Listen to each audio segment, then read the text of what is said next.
Badlapur east police station अंतर्गत आरोग्य विभागाने संबंधित जे वैद्यकीय अधिकारी आहे त्यांनी परवा दिवशी ही तक्रार दिलेली आहे.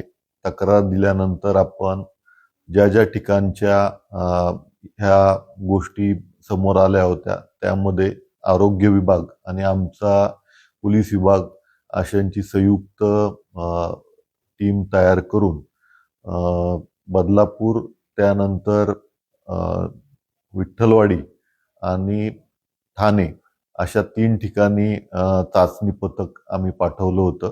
त्यामध्ये तिन्ही ठिकाणी बेकायदेशीररित्या संबंधित जे साहित्य आहे आम्हाला ते मिळालं. जे ड्रग्स याच्यामध्ये वापरले जातात ते ड्रग्स आम्हाला मिळालेले आहेत. त्याचा रीतसर पंचनामा करून आरोग्य विभागातील जे अधिकारी आहेत त्यांनी आमच्याकडं तक्रार दिलेली आहेत.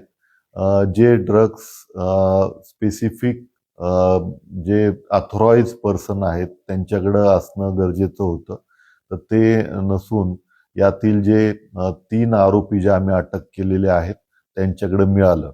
या ड्रग्स किंवा इंजेक्शनांची किंमत जी आहे ती अराउंड एक 10 लाखाच्या आसपास आहे.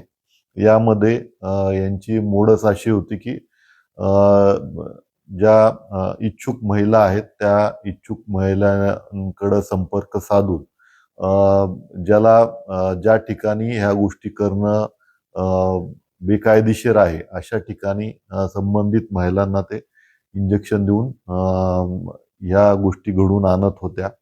आतापर्यंत आम्ही या गुन्ह्यामध्ये 3 महिला आरोपी ज्या आहेत त्या अटक केलेल्या आहेत.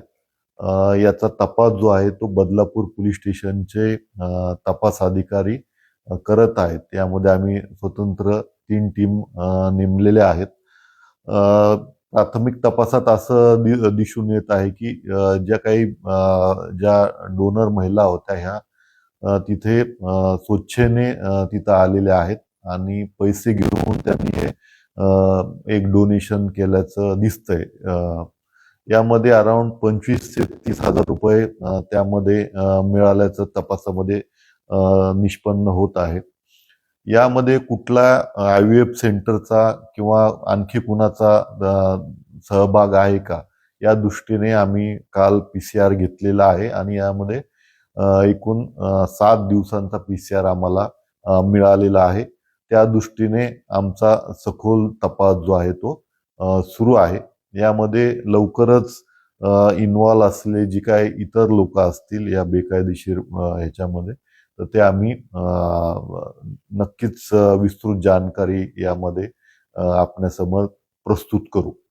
सर यामध्ये त्या जे स्त्री बीज काढायचे आणि स्टोअर करायचे ते कुठे स्टोअर करायचे आणि कुणाला विकायचे मग ते पुढे? यामध्ये संबंधित जे लोक आहेत त्यांच्याकडे चौकशी केली असता त्यांनी असं सांगितलेलं आहे की तिथून ते दुसरीकडे संबंधित महिलांना घेऊन जाऊन त्यामध्ये ते जो त्यांचा स्पेसिफिक पिरियड असतो त्या पिरियडला तिथं ते विक्री करण्यात केल्याचं त्यांनी निष्पन्न होत आहे. या दृष्टीने तपास जो आहे अतिशय प्राथमिक स्टेजवरती आहे. त्याला विशिष्ट टेक्निशियन आणि ह्या सगळ्या गोष्टी लागतात.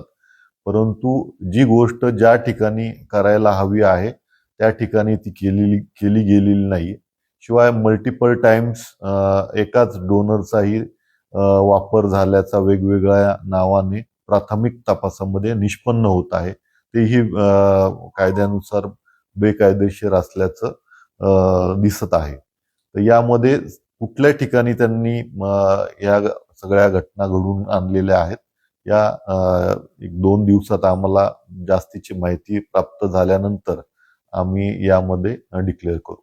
सर या आरोपीची पार्श्वभूमी काय याआधी त्यांच्यावर गुन्हे दाखल आहेत का? अशा प्रकारे त्यांनी कृत्य केलेलं आहे का याआधी? या अगोदर कुठलाही गुन्हा त्यांच्यावरती दाखल नाही.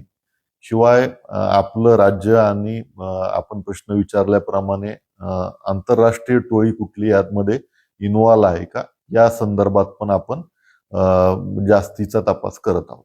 सर, मध्यस्थी जे महिला असेल त्यांना देखील पैसे देण्यात येत होतं असं काही आहे का? कारण की ज्या महिलांना त्या ठिकाणी घेऊन जात होते, मध्यस्थी करत होते, त्यांना देखील पैसे दिले जातात. मध्यस्थ्यांनाही यामध्ये आर्थिक लाभ झाल्याचा दिसत आहे.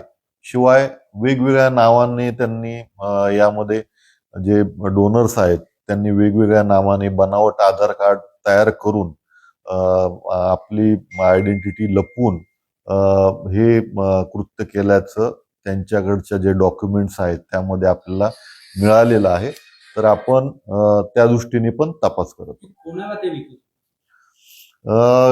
हे काही त्याचे रूट्स जे आहेत ते राज्यामध्येच इतर ठिकाणी आहेत. त्याविषयी सध्या आम्ही जास्त विस्तृत सांगू शकत नाही, परंतु येणाऱ्या 1-2-3 दिवसात आम्ही याबद्दल खात्रीशीर आपल्याला माहिती कळवू.